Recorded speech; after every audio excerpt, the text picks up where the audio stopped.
Dobrý deň, vitajte pri prvom vydaní internetovej televíznej relácie Slovenskej národnej strany SNS Web TV.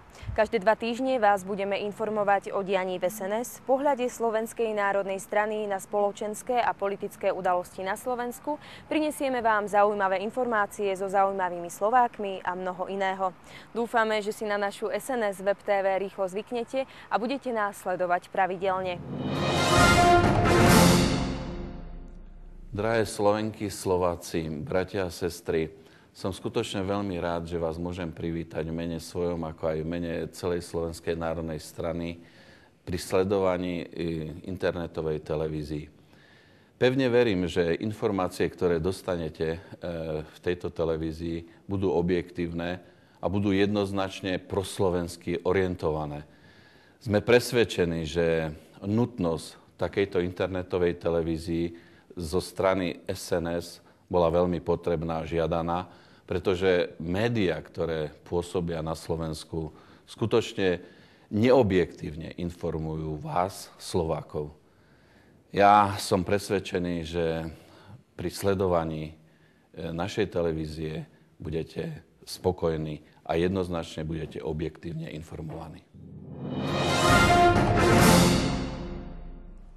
Najaktuálnejšou udalosťou Slovenskej národnej strany je vyhlásenie petície, ktorej cieľom je podporiť schválenú novelu zákona o štátnom jazyku.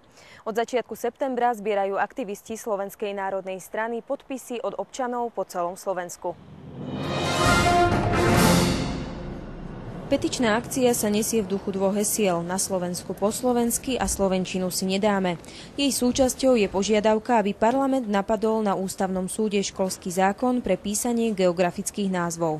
Petícia má pôsobiť mobilizačne, aby si ľudia uvedomili, že spisovný jazyk slovenčina je jeden zo základných pilierov slovenskej štátnosti.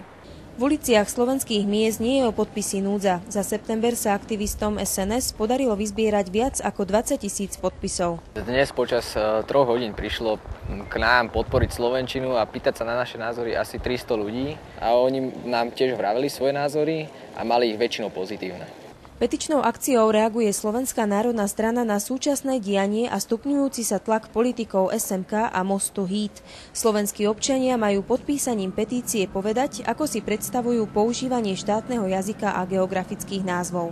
Keďže žijeme v tejto krásnej malebnej krajine zvanej Slovensko a máme tu nádhernú reč, slovenský jazyk, myslím, že je dôležité ju podporovať, pretože v poslednej dobe už sa stretávam s mnohými ľuďmi, ktorí zabúdajú na to, ako slovenčina, správna slovenčina znie. Vo svete je to takisto, keď idete do Ameriky alebo treba do Anglicka.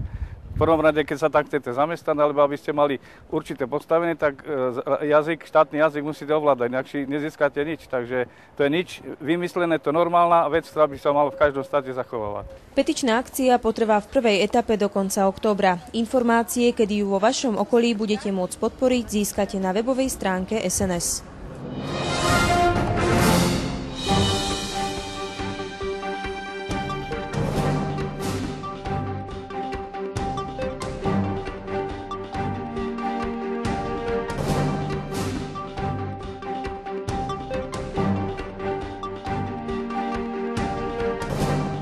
Najväčším je podľa mňa príchod vierozvestov Cyrila Metoda na územie Starého Slovenska.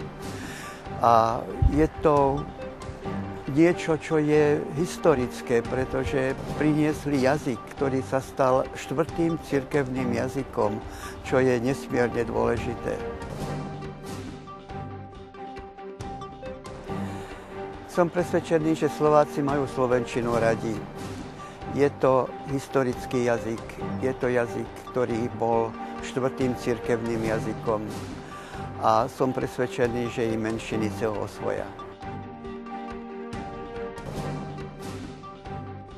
Je to neúcta jedného voči druhému, čo je veľmi zlé, ale dúfam, že sa to časom zlepší a že slovenská politická scéna bude opäť takou, aká by mala byť vzájomná úcta a vzájomný rešpekt.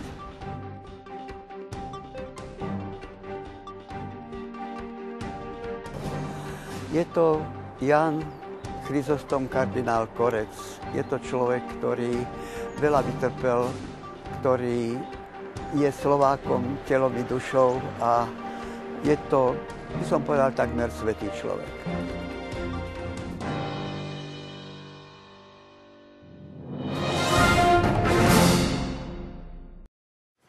Rád by som informoval slovenskú verejnosť o mojom včerajšom stretnutí s generálnym riaditeľom Dirkom Anerom v Bruseli, kde sme jednali o niekoľkých témach.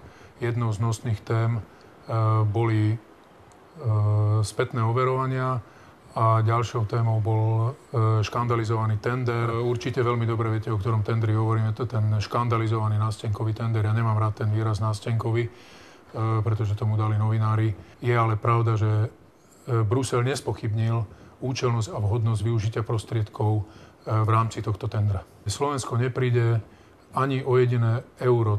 Prostriedky z eurofondov môžeme využiť v plnej výške.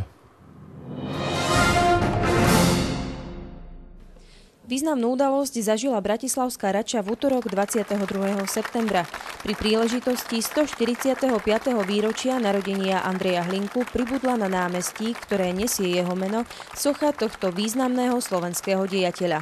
Pamätníci si ešte pamätajú návštevy Andreja Hlinku.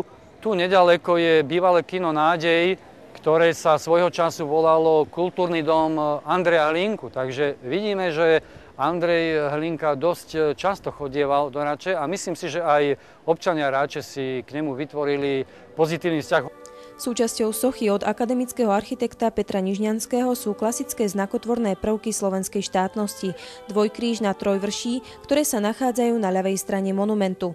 Symbolizujú zásluhu Andreja Hlinku o piliere slovenskej štátnosti.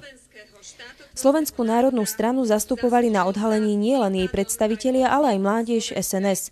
Odkaz Andreja Hlinku predniesol asi tisícke miestnych občanov vedúci kancelárie prezidenta. Nebojme sa zopakovať aj pri tejto príležitosti a zdôrazňovať mravné krédo Andreja Hlinku. Za Boha život, za národ slobodu. Milan Čič súčasne Slovensku zaželal, aby ciele, ktorým bol Andrej Hlinka verný celý svoj život, upevňovali našu štátnosť a naše národné a vlastenecké povedomie. Andrej Hlinka bol veľký syn slovenského národa a takým aj zostane.